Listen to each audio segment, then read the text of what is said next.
প্রিয় শিক্ষার্থীরা, আশা করি সবাই অনেক ভালো আছো। আজকে তোমাদের সামনে আবারও হাজির হয়েছি নতুন আরেকটি ভিডিও নিয়ে। আজকে আমরা আলোচনা করব কমপ্লিটিং সেন্টেন্স। পর নাম্বার 13-এ বলা আছে আনলেস অথবা ইফ ডট ডট নট এর বাংলা শব্দ যদি না, বাক্যের মাঝেও প্রথমে এরা দুই জায়গায় বসতে পারে। এদের অর্থ যদি না বা না হলে বা না করলে এরকম টাইপের কথা। যাই হোক, এর স্ট্রাকচারটা আমরা দেখে নেই। আনলেস নেগেটিভ অর্থ প্রকাশ করে, কেননা আনলেস মানেই হচ্ছে যদি না, তাই আনলেস যুক্ত অংশে নো বা নট বসে না। যেমন আনলেস যুক্ত অংশগুলোতে উভয় পাশে একই টেন্স ইউজ করতে হবে। প্রেজেন্ট হলে প্রেজেন্ট, পাস্ট হলে পাস্ট। একটু আমরা উদাহরণটা দেখে নিই। You can not make a good result, তুমি একটা ভালো ফল করতে পারবা না। এটা কি নেগেটিভ? পরবর্তী অবশ্যই নেগেটিভ দিতে হবে, বাট নট আনা যাবে না, আনলেস নিজেই নেগেটিভ দিয়ে দিবে। আনলেস যদি না ইউ ওয়ার্ক হার্ড, যদি না তুমি কঠোর পরিশ্রম করো তাহলে তুমি ভালো ফলাফল করতে পারবা না। বিতে বলা আছে if you do not work hard, যদি না তুমি কঠোর পরিশ্রম করো, you can shine in life, তুমি জীবনে উন্নতি করতে পারবা না। নাম্বার 14-এ বলা আছে টিল যে পর্যন্ত, আনটিল যে পর্যন্ত না, বাক্যের মাঝে বসবে এরা। যেমন টিল বা আনটিল এর ক্ষেত্রে যে কোনো টেন্সই হতে পারে। এক্ষেত্রে এর পরের অংশে বলা আছে টিল এর পরের বাক্যাংশ নেগেটিভ বা অ্যাফার্মেটিভ, যে কোনোটি হতে পারে, নেগেটিভও হতে পারে অ্যাফার্মেটিভ হতে পারে। তবে আনটিলের পরে শুধু অ্যাফার্মেটিভ বাক্যাংশই বসে। কেন? কারণ আনটিল মানে পর্যন্ত না, এই জন্য। অর্থাৎ আনটিলের পরে সাধারণত নট বা নেভার বসে না। উদাহরণগুলো একটু দেখে নিই আমরা। ওয়েট হিয়ার, এখানে অপেক্ষা করো, টিল পর্যন্ত। I do not come back, আমি ফিরে আসা পর্যন্ত তুমি এখানে অপেক্ষা করো। অর অথবা ওয়েট হিয়ার, এখানে অপেক্ষা করো, টিল আই কাম ব্যাক, আমি ফিরে আসা পর্যন্ত। তার মানে এটা আমরা অ্যাফার্মেটিভ ইউজ করতে পারবো, নেগেটিভ ইউজ করতে পারবো। এরপর দ্বিতীয় নাম্বারটা বলা আছে উই শ্যাল স্টে, আমরা থাকবো, ইন দিস রুম, এই রুমে থাকবো। আনটিল মানে পর্যন্ত না, দ্য রেইন স্টপস, বৃষ্টি থামার যে পর্যন্ত না থামবে সে পর্যন্ত আমরা এই রুমেই থাকবো। 15-এ বলা আছে প্রোভাইডেড অথবা প্রোভাইডেড দ্যাট অথবা প্রোভাইডিং দ্যাট, এরা বাক্যের মাঝে বসবে। এর অর্থ যদি বা তবে শর্তে ব্যবহৃত হয়। যেমন পূর্বে ফিউচার টেন্স, পরে প্রেজেন্ট ইনডিফিনাইট টেন্স, আর মাঝখানে provided, providing that, provided that, যে কোনো একটি। যেমন এর উদাহরণ একটু দেখে নিই আমরা। আই শ্যাল হেল্প ইউ, আমি তোমাকে সাহায্য করব। প্রোভাইডেড যদি। You will come here in time, যদি তুমি এখানে সময় মতো আসো। এরপরে বলা আছে উই শ্যাল স্টার্ট, আমরা শুরু করব আওয়ার জার্নি, আমরা আমাদের ভ্রমণ শুরু করব। প্রোভাইডেড যদি, প্রোভাইডেড দ্যাট যদি, প্রোভাইডিং দ্যাট যদি। দ্য ওয়েদার ইজ ফাইন, যদি আবহাওয়া ভালো থাকে তাহলে আমরা অবশ্যই জার্নিটি শুরু করব।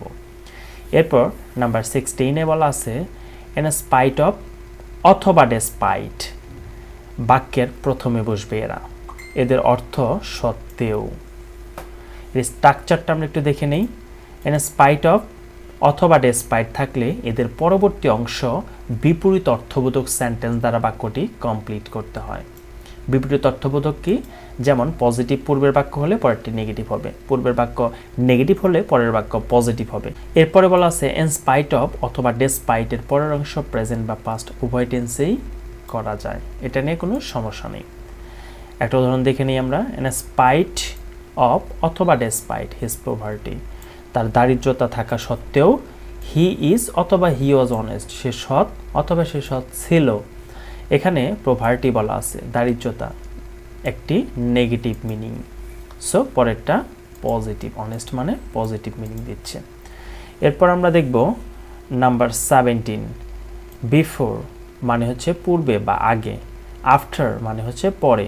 সাধারণত এরা মাঝে বসে, বাক্যের মাঝখানে বসে কনজাংশনের কাজ করে। তো আমাদের একটা কথা মাথায় রাখতে হবে, বিফোর মানে পূর্বে, সো পাস্ট পারফেক্ট হবে পূর্বে। আফটার মানে হচ্ছে পরে, সো পাস্ট পারফেক্ট হবে পরে। কেন? আফটার আর বিফোরের নিয়মে আমাদের উভয় পাশে এক পাশে পাস্ট ইনডিফিনিট টেন্স, অপর পাশে পাস্ট পারফেক্ট টেন্স। এক্ষেত্রে একটি বিষয় মাথায় রাখতে হবে, বিফোর মানে হচ্ছে পূর্বে, তার মানে পাস্ট পারফেক্ট থাকবে পূর্বে, আর আফটার মানে পরে, তার মানে পাস্ট পারফেক্ট থাকবে পরে, আর বাকি যে অংশগুলো রয়ে গেল তা হচ্ছে past indefinite tense, past indefinite tense. এখন আমরা একটা উদাহরণ দেখে নিই। দ্য পেশেন্ট হ্যাড ডাইড, তার মানে হ্যাড ডাইড পাস্ট পারফেক্ট, কেন? বিফোর মানে পূর্বে, পাস্ট পারফেক্ট থাকবে পূর্বে। রোগীটি মারা গিয়েছিল পূর্বে, কার পূর্বে? দ্য ডক্টর কেইম, ডক্টর আসার পূর্বেই রোগীটি মারা গিয়েছিল। এরপরে বলা আছে দ্য পেশেন্ট ডাইড, রোগীটি মারা গিয়েছিল আফটার মানে পরে, the doctor had come, doctor আসার পর রোগীটি মারা গিয়েছিল, তার মানে আফটার মানে পরে, এখানে পাস্ট পারফেক্টও রয়েছে পরে। অনেক ক্ষেত্রে আফটার ও হোয়েন একই অর্থে ব্যবহৃত হয়, যেমন আফটার প্লাস সাবঅর্ডিনেট ক্লজ, কমা প্রিন্সিপাল ক্লজ। এখন আমাদের একটু বুঝতে হবে সাবঅর্ডিনেট ক্লজ কি। সাবঅর্ডিনেট ক্লজ মানে হচ্ছে যে ক্লজটা একটা স্বাধীন ক্লজের উপর নির্ভর করে থাকে, ওটাই হচ্ছে সাবঅর্ডিনেট ক্লজ। এখন ক্লজটা কি তা বুঝতে হবে। ক্লজ হচ্ছে কমপক্ষে একটি সাবজেক্ট, একটি ফাইনাইট ভার্ব, এই দুইটা শর্ত পূরণ করতে পারলে এটা একটা ক্লজ হবে। এখন যদি বলি ইফ ইউ ওয়ার্ক হার্ড, এটা হচ্ছে একটি সাবঅর্ডিনেট ক্লজ, কেন? এটা পরাধীন, অর্থ প্রকাশ করতেছে না। যদি তুমি কঠোর পরিশ্রম করো তাহলে কি হবে? আমি যদি পরেরটা বলি you can shine in life, তুমি জীবন উন্নতি করতে পারবে, তার মানে you can shine in life হচ্ছে প্রিন্সিপাল ক্লজ। এই প্রিন্সিপাল ক্লজের উপরে নির্ভর করে থাকছে এই সাবঅর্ডিনেট ক্লজ। তো আরেকটা হতে পারে principal clause after or when, তারপরে প্লাস সাবঅর্ডিনেট ক্লজ, এভাবে স্ট্রাকচারটা হতে পারে। আবার থাকতে পারে ফিউচার আফটার অর হোয়েন, যে কোনো একটি থাকতে পারে, তারপরে প্রেজেন্ট থাকতে পারে, প্রেজেন্ট ইনডিফিনাইট টেন্স থাকতে পারে। আবার অর আফটার অর অথবা হোয়েন, এখানে দুইটা একসাথে প্রেজেন্ট থাকতে পারে, ফিউচার থাকতে পারে, একসাথে দুইটা থাকতে পারে। আবার আফটার অথবা অর বাক্যের শুরুতে থাকবে, এরপরে পাস্ট পারফেক্ট, পরটা পাস্ট সিম্পল থাকতে পারে। পাস্ট সিম্পল মানে হচ্ছে পাস্ট ইনডিফিনাইট। এরপরে আবার আরেকভাবে থাকতে পারে পাস্ট সিম্পল অথবা পাস্ট ইনডিফিনাইট, তারপরে থাকতে পারে আফটার অর হোয়েন, তারপরে পাস্ট পারফেক্ট থাকতে পারে। যাই হোক, আমরা একটু কিছু উদাহরণ দেখে নিই। আফটার পরে, ইউ টেক মেডিসিন, তুমি মেডিসিন নেওয়ার পরে, এখানে আছে প্রেজেন্টে, সো পরেরটা আমাদের ফিউচার হবে। You will feel better, medicine নেওয়ার পরে তুমি ভালো বোধ করবে।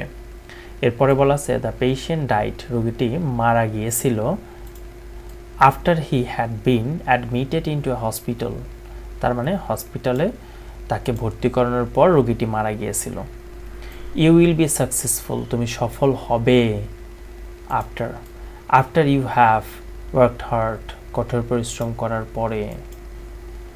এরপর আমরা দেখব 18 হোয়াইল, যখন বা তখন, হোয়ারএস অন্যদিকে বা পক্ষান্তরে, অথচ, এরকম টাইপের অর্থগুলো দিবে।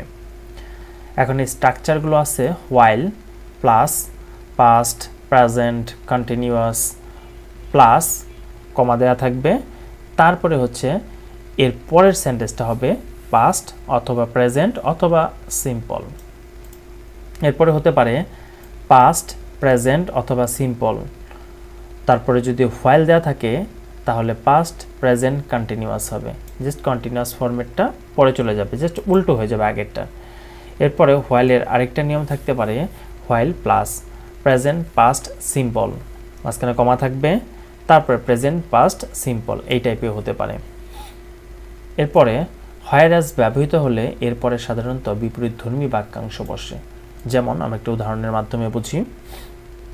While I was walking in my garden, যখন আমি আমার বাগানের হাঁটতেছিলাম, I saw a very nice bird, আমি খুবই সুন্দর একটি পাখি দেখেছিলাম। এরপরে বলা আছে while walking in my garden, যখন বাগানে হাঁটতেছিলাম, I saw a very nice bird, আমি একটি খুবই সুন্দর পাখি দেখেছিলাম। এই দুইটার মধ্যে একটু পার্থক্যটা তোমাদের একটু বলে দেই, তা হচ্ছে যদি হোয়াইল কোনো বাক্যে বসার পর তারপরে সাবজেক্ট বসে, তাহলে এই হোয়াইলটি হচ্ছে একটি কনজাংশন। আর যদি হোয়াইলের পর সাথে সাথে ভার্বের সাথে আইএনজি যুক্ত করা থাকে, তাহলে বুঝতে হবে এই হোয়াইলটা হচ্ছে একটি ইররেগুলার বা স্পেশাল প্রিপোজিশন, কারণ প্রিপোজিশনের পর ভার্বের সাথে আইএনজি হয়। এরপর বলা আছে হোয়াইল যখন we are in our classroom, যখন আমরা ক্লাসরুমে থাকি বা শ্রেণীকক্ষে থাকি, we can not play games, আমরা তখন গেম খেলতে পারি না। অর এরপর আরেকটা বলা আছে we can not play games, আমরা গেম খেলতে পারি না হোয়াইল যখন we are in our classroom, যখন আমরা আমাদের শ্রেণীকক্ষে থাকি, জাস্ট উল্টো এটা। সিতে বলা আছে আই লাইক হার, আমি তাকে পছন্দ করি, হোয়ারাস অন্যদিকে শি ডিসলাইকস মি, সে আমাকে অপছন্দ করে। 19 বলা আছে ইন কেস, অর্থ হচ্ছে যদি, বাক্যের মাঝে ও প্রথমে দুই জায়গায় বসতে পারে। এই স্ট্রাকচারগুলো আমরা একটু দেখে নিই। প্রিন্সিপাল ক্লজ একটু আগে আমরা জেনেছি, প্রিন্সিপাল ক্লজ মানে হচ্ছে স্বাধীন একটা বাক্যাংশ প্লাস মাঝখানে কেস থাকবে, আবার সাবঅর্ডিনেট ক্লজ মানে একটা পরাধীন বাক্য থাকবে, এটা হচ্ছে একটা রুলস। এরপরে থাকতে পারে ইন কেস, শুরুতে থাকতে পারে, তারপর সাবঅর্ডিনেট ক্লজ, মাঝখানে কমা প্রিন্সিপাল ক্লজ। এটা আবার এমনভাবে হতে পারে প্রেজেন্ট প্লাস ইন কেস, এরপর আবার প্রেজেন্ট হতে পারে, তারপর এমন হতে পারে ফিউচার ইন কেস তারপর প্রেজেন্ট। একটু উদাহরণ দেখি তাহলে বুঝতে পারবো। হি ক্যারিস অ্যান আমব্রেলা, সে একটা ছাতা বহন করে, ইন কেস যদি, ইট রেইনস বৃষ্টি হয়ে যায়, যদি বৃষ্টি হয় এই জন্য সে একটি ছাতা বহন করে। অথবা এটা এইভাবে হতে পারে হি উইল ক্যারি, সে বহন করবে অ্যান আমব্রেলা একটি ছাতা, ইন কেস যদি, ইট রেইনস যদি বৃষ্টি হয়। বিতে বলা আছে আই ওয়েটেড, আমি অপেক্ষা করেছিলাম অ্যাট দ্য স্টেশন, আমি স্টেশনে অপেক্ষা করেছিলাম, ইন কেস যদি, হি কেম যদি সে আসে এই জন্য আমি অপেক্ষা করেছিলাম। ইন কেস শুরুতে বসাবো একই sentence, he came I waited at the station, যদি সে আসে এর জন্য আমি অপেক্ষা করেছিলাম স্টেশনে। এরপর 20 নাম্বারে বলা আছে so much dot dot that, so many dot dot that, এত বেশি পরিমাণ যে বা এত বেশি সংখ্যক যে। স্ট্রাকচারটা আমরা একটু দেখে নিই। So much, so many dot dot that plus ফলাফলযুক্ত বাক্যাংশ। এতে বলা আছে করিম হ্যাজ ইটেন, করিম খেয়েছে, সো মাচ গুড দ্যাট, এত বেশি পরিমাণ যে, হি ক্যান নট ওয়াক নাও, সে এখন হাঁটতে পারতেছে না। দেয়ার আর সো ম্যানি স্টার্স, এখানে এত বেশি সংখ্যক তারা আছে, ইন দ্য স্কাই আকাশে, that say I can not count them, আমি তাদেরকে গুনতে পারতেছি না।